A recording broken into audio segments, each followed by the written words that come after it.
Open your iPhone control center. Long press on your control center to edit. Now here we have to add screen recording control. So tap this add a control option. In the search controls, find here screen recording, add screen recording. Once it's added, now you can just go to your Google Meet. So I'm just creating a new instant Google meeting.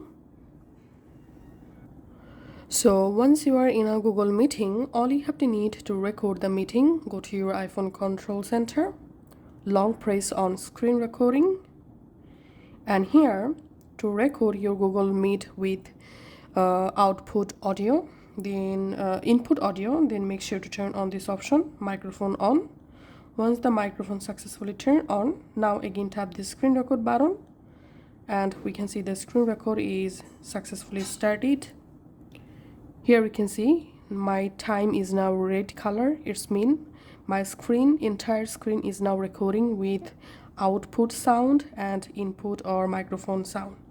So that's how we can actually record our Google meeting. So to stop recording, tap here, tap on stop, then go to your photos, and here you will find your Google meeting screen recording with input output audio. Thanks for watching.